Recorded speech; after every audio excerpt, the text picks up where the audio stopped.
ಮೀನರಾಶಿಯ ಅಧಿಪತಿ ಬೃಹಸ್ಪತಿ ಗುರುದೇವ ಮತ್ತು ಈ ರಾಶಿಯಲ್ಲಿ ಉಚ್ಚನಾಗುವಂಥದ್ದು ಶುಕ್ರ.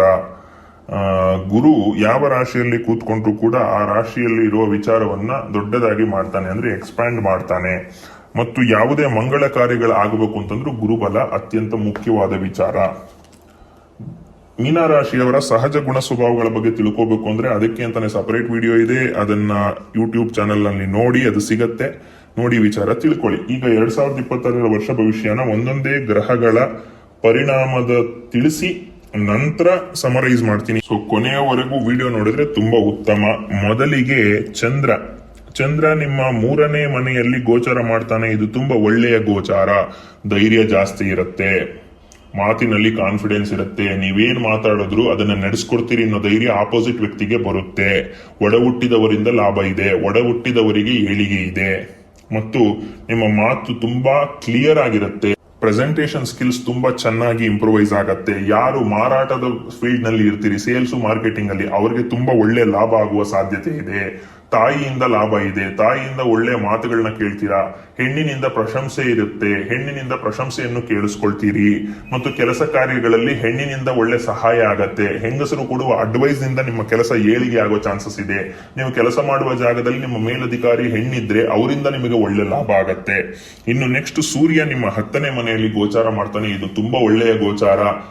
ಸಮಾಜದಲ್ಲಿ ಒಂದು ಗೌರವ, ಸಮಾಜದಲ್ಲಿ ಒಂದು ಹೆಸರು ಸಂಪಾದಿಸ್ಕೋತೀರಿ, ಕೀರ್ತಿಯನ್ನ ಸಂಪಾದಿಸ್ಕೋತೀರಿ. ಯಾರೋ ಎಷ್ಟು ದಿನ ನೀವು ಏನೂ ಮಾಡಿಲ್ಲ ಜೀವನದಲ್ಲಿ ಅಂತ ಅವಮಾನ ಮಾಡ್ತಿದ್ರಲ್ಲ, ಅವ್ರಿಗೆಲ್ಲರಿಗೂ ಕಪ್ಪಾಳ ಕೊಡದಂತೆ ಜೀವನ ನಡೆಸ್ತೀರಿ.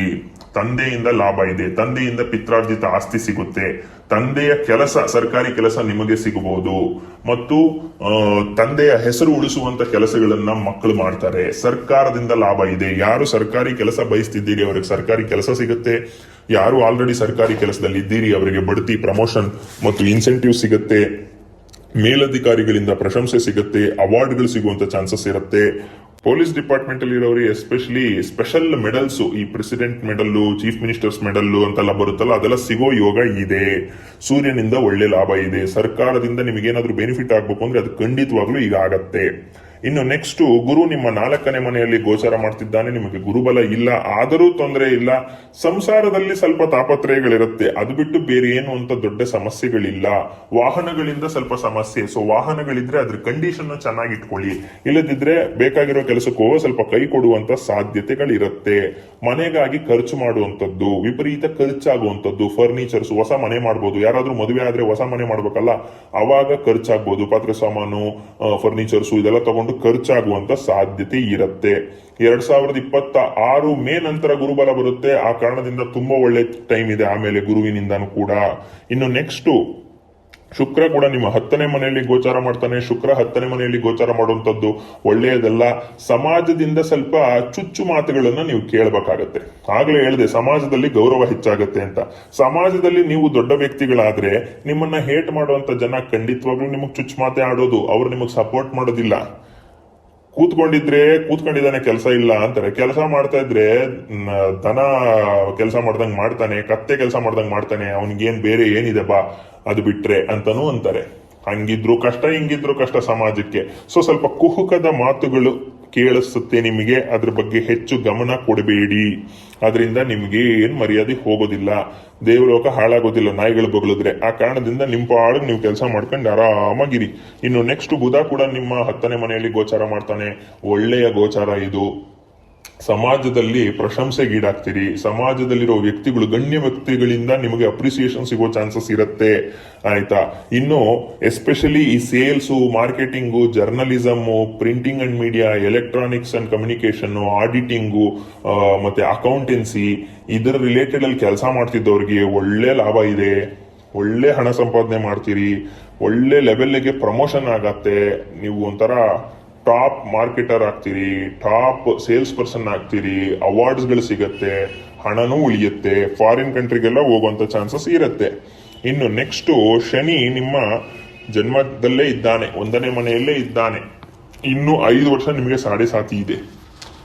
ಆದರೂ ಕೂಡ ತೊಂದರೆ ಇಲ್ಲ. ಶನಿ ಮೀನರಾಶಿಗೆ ಏನಂತ ತೊಂದರೆನೂ ಕೊಡಲ್ಲ, ಒಳ್ಳೇದು ಮಾಡಲ್ಲ, ಏನ್ ಸಮಸ್ಯೆಗಳಿಲ್ಲ ಅವನಿಂದ. ಸೊ ಸ್ವಲ್ಪ ಹುಷಾರಾಗಿರ್ಬೇಕು. ನಿಮ್ಮನ್ನ ನೀವು ಪ್ರಶ್ನೆ ಮಾಡ್ಕೊಳ್ಳೋದು ವಿಪರೀತ ಮಾಡಕ್ ಹೋಗಬೇಡಿ. ನಿಮ್ಮನ್ನ ನೀವು ಪ್ರಶ್ನೆ ಮಾಡ್ಕೋಬೇಕು ಹೌದು, ಆದ್ರೆ ಎಷ್ಟು ಮಟ್ಟಕ್ಕೆ ಮಾಡ್ಕೋಬೇಕು ಅಷ್ಟು ಮಟ್ಟಕ್ಕೆ ಮಾಡ್ಕೋಬೇಕು. ನೀವು ಸರಿ ಇದ್ದು ಕೂಡ ಯಾವನೋ ಏನೋ ಹೇಳ್ದ ಅಂತ ಅನ್ಬಿಟ್ಟು ನಿಮ್ಮನ್ನ ನೀವು ಪ್ರಶ್ನೆ ಮಾಡ್ಕೊಂಡು ನಿಮ್ಮನ್ನ ನೀವು ಡಿಗ್ರೇಡ್ ಮಾಡ್ಕೊಳ್ಳೋದು ಸೂಕ್ತ ಅಲ್ಲ.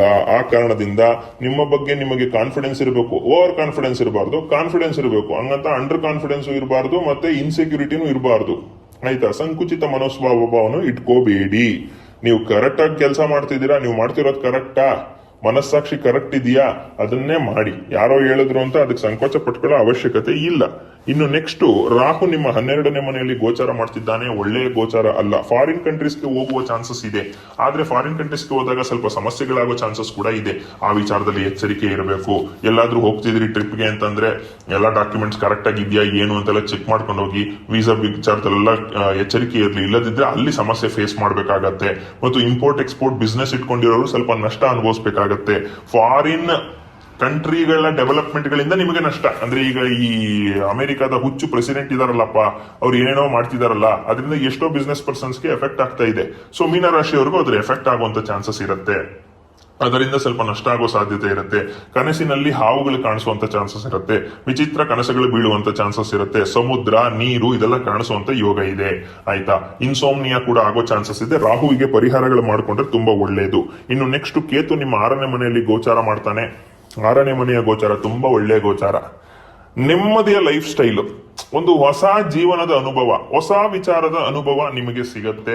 ಇಷ್ಟು ದಿನ ನೀವು ಪಟ್ಟ ಕಷ್ಟಕ್ಕೆಲ್ಲ ಪರಿಹಾರ ಸಿಗುತ್ತೆ. ಇವಾಗ ಒಳ್ಳೆ ಲೈಫ್ ಸ್ಟೈಲ್ ಸಿಗತ್ತೆ. ನೆಮ್ಮದಿಯಾದ ಜೀವನ ಮಾಡ್ತೀರಿ. ಏನು ಎದುರುಕೊಳ್ಳೋ ಅವಶ್ಯಕತೆ ಇಲ್ಲ.